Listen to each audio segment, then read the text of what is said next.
the sum of odd numbers 1 plus 3 plus 5 plus 7 plus up to so on n numbers is equal to n square. odd numbers యొక్క some ఎంత అంటే n square. అది ఎలా వస్తుందంటే మనం చూద్దాం formula ఎలా రాద్దాం అనేది. ఇక్కడ ఎంత ఇచ్చాడు మనకి 1 plus 3 plus 5 plus 7 up to 1 n numbers ఇచ్చాడు. n numbers is equal to n square అని చూపించమని చెప్పారు. ఒకటి ఇక్కడ మనకి ఫార్ములా ఫస్ట్ టర్మ్ ఇది ఏపీలో ఉంది కాబట్టి A1 A2 A3 ఇది లాస్ట్ టర్మ్ nth టర్మ్ ఇది. ఓకేనా.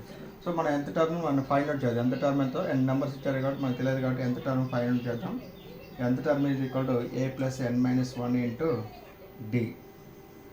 First term 1 n minus 1 into d అంటే ఎంత, d వాల్యూ ఎంత, a2 minus a1 get 3 minus 1 is equal to 1 plus 2n minus 2 get 2n minus 1.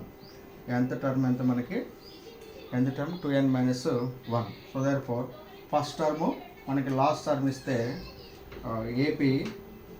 AP ప్రకారంగా మనకి first term a value 1, last term arithmetic progression last term ఎంత 2n minus 1. ఓకేనా.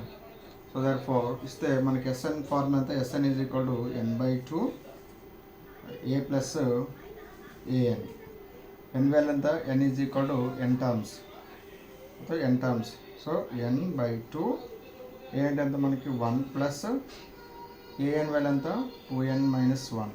So therefore plus 1 minus 1 cancel, n into 2 into 2n, 2 cancel, n into n square. S N is equal to n square.